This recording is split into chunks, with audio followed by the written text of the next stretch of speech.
Hello health students, this is actually my second time recording this because the last time I hit the max time, and to make sure that's not going to happen, I'm probably going to speed up through things quite a bit this time, so hang on to your pencils and write fast.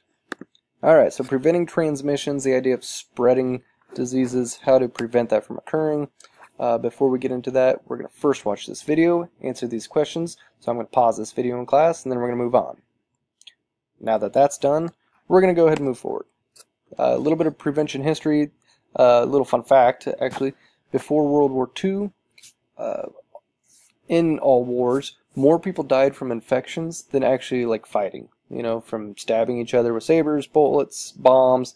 Okay, people would get a wound. Okay, the war was not really a clean area to be in, so they'd get an infection in that wound and then die from that. Now, medical advances have reduced the incidence of that occurring. So, yay, people aren't dying from infections, but still dying in war. Now, the first and most important method of prevention, washing your hands. Hands down, by far, the best thing you can do to prevent spreading a disease. Okay, what it's protecting against is respiratory droplet method. Okay, droplet spread, and direct contact, okay, with blood or skin, infected skin. Alright, so the direct transmission method, both droplet method and direct contact, it's trying to prevent in those types of transmissions. Now, so when to wash your hands and what, like, there's so many times people should wash their hands and we don't because you're gross and you don't. But here's just a few. So the idea of when prepping your food or eating, anytime you're handling stuff that you're going to put into your mouth, wash your hands. Okay, if you're visiting a hospital, you got a lot of people there that are maybe sick, low immune systems, so you don't want to take anything to them, so wash your hands. But you also don't want to take anything home with you, so wash your hands after. Coming in contact with blood, hopefully if you're cleaning it up, wear gloves, always wear gloves. But if you're still in contact with your skin, wash it off immediately, soap and water, but sanitize. When using a restroom, please wash your hands after going to the bathroom. It matters, okay? Blowing your nose. Yes, you've used a tissue. That's gross. You should use the tissue, but you're still gross. Wash your hands after. When holding a newborn baby, yeah, they don't have a very strong immune system yet, so you do not want to give them anything. You do not want to get them sick early on.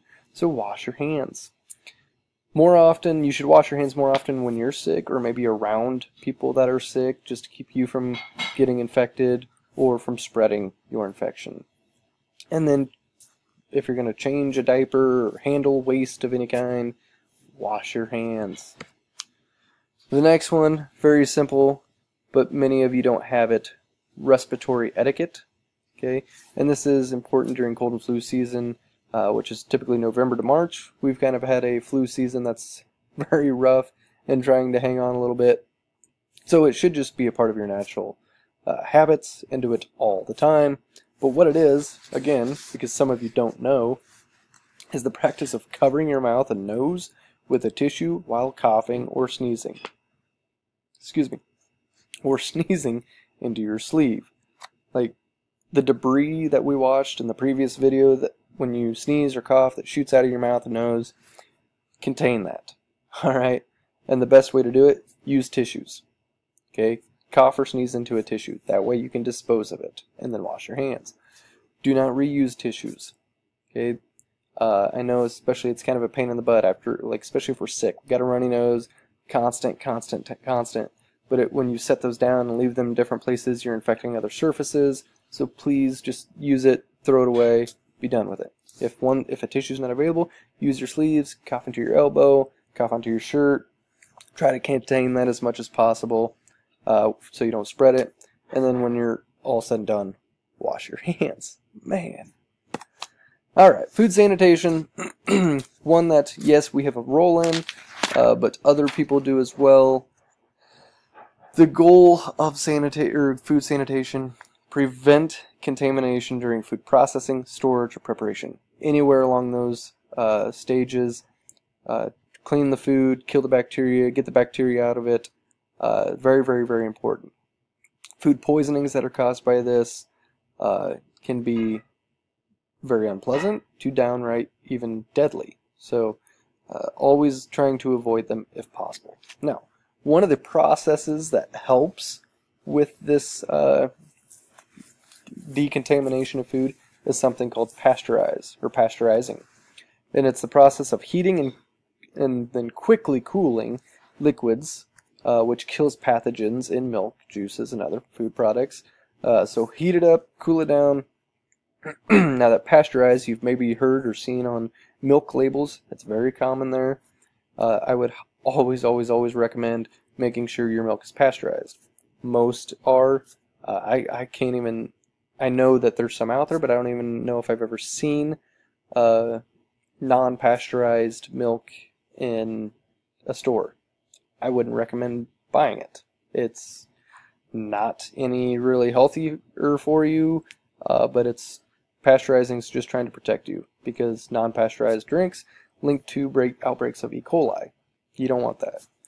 Also, refrigerate your food or freeze perishable foods. So if it can go bad, put it away. Something to know is that this isn't actually killing bacteria. It's just slowing the growth or stopping the growth of pathogens. So if the food already contains salmonella, then putting it in the freezer or in the fridge isn't going to kill that. It's just not going to grow anymore. So making sure that either washing or if it needs to be, like the next one here, cooking meats thoroughly. Cook them, wash them, whatever you got to do to kill the pathogen. Washing vegetables and fruits, again, cleaning away the pathogens. Even fruits that have an outer covering, like an orange that would need to be peeled and pulled away, still washing that to get them off of there. Because if you were to cut into that with a knife or something, you now have contaminated the knife that's going to go into the orange as well. Use safe drinking water. Drink only filtered or purified water. Don't drink natural water you find in nature, okay, from a pond, a stream, anything like that. It has not been cleaned. It's got runoff in it. It's got bacteria in it. So steer clear. Only drink clean filtered water. Vaccines is the next method here to prevention. What it is, they're taking a dead portion or a non-toxic portion of the pathogen and injecting it into the person. This trains their immune system to eliminate that pathogen. They start to recognize the pathogen and practice killing it off without ever having the active or unhealthy part of the pathogen in you. So it lets your body build up the immune, practice killing it without putting you at risk for it. Now, benefits of this, excuse me, keeps you from getting diseases, certain diseases. It's eliminating some from the face of the planet. Smallpox does not exist. There's no outbreaks of smallpox because of vaccines has taken care of it. They also suggest that in a few years that polio will probably be wiped away from the face of the earth as well. Now there was kind of a small outbreaks of polio happening again a little bit here and there because people weren't getting vaccinated for it, but benefits to cost, again, this is a topic that you have to make your decisions on, but for the most part, public health, vaccines have proven to do a lot of great things. Now, is there the flip side? There's not a ton of research done or evidence to prove that vaccines have caused autism, but something I'm sure they'll continue to research, hopefully continue to research. But as of right now, all the research that we do have shows that they're keeping people from getting these deadly, horrible diseases. Again, how it's working, it's helping that immune system boost up by building white blood cells, proteins, and antibodies to the disease to help fight, which means the pathogen is incapable of causing an illness. When to be administered? Well, some are required by schools. So if you're going to go to a public school, probably have to have at least the measles, mumps, rubella shot. Some really common ones: chickenpox, polio, hepatitis B, hemophilus, which is like a meningitis shot, whooping cough. Okay, these are things that people don't deal with as much because of vaccines. Ones that are really common are flu shots that aren't required, are flu shots. Those are voluntary ones that people can or can't get every year. HPV is another one for like teenagers, young teens, that typically are getting to fight off human papillomavirus. Frequency, again, some of them are once in a lifetime. You get one shot, you're good, never have to have it again. Some are maybe once a year, like the flu shot, because the virus itself is adapting. Others, you might need boosters, which are follow-up injections you get later in life to re-stimulate the immune system. Measles, mumps, rubella would be one of those that you get early, then typically have to get it again later in like high school or before you go to college, and maybe again down the road. So some you'll have to have a couple times throughout your life. Treatment, antibiotic substance that kills. We've covered this stuff earlier, but just to reiterate, these kill pathogenic bacteria. They're not effective for viruses, fungi, parasites. Most are pills or capsules you consume. Others can be IV antibiotics, so through a needle into the vein. Few are over the counter, where you don't need a prescription, but those are typically ones that might be like creams or lotions for skin infections and such. Now, antibiotic resistance. This is the ability of the pathogen to fight back. Okay, antibiotics aren't working as well. They change, they adapt over time. Just as people evolve and adapt over time to different things, they're doing the same thing so they can try to survive. Now, this is why we take antibiotics as prescribed. Okay, we don't use them when we don't need them, because then we're allowing diseases to build up practice against those antibiotics.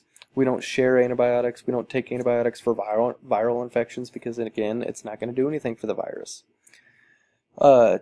Take the entire dose for the length of time prescribed by the doctor. This might be one of the most important. Again, you must kill it off. People start to feel better after a couple days, and they may have like 10 pills left. I'm done taking them. No, because if that virus comes, or the bacteria comes back now, the infection, it's built up some immunity to that antibiotic, and then it doesn't work as well. And then you give that infection to someone else, and that antibiotic now doesn't work for them. So there are cases, specifically like MRSA, that there are very few antibiotics that work for it anymore, because it's built up an immunity to them. So because people don't use the antibiotics the way they should. Treating viral infections, well, you've got very few options. Again, medications, most of the medications for viruses treat signs and symptoms, okay, but not going to cure anything. They lessen the severity of the infection. The outbreak may not be as bad. It might not be as long, but there's no cure, okay?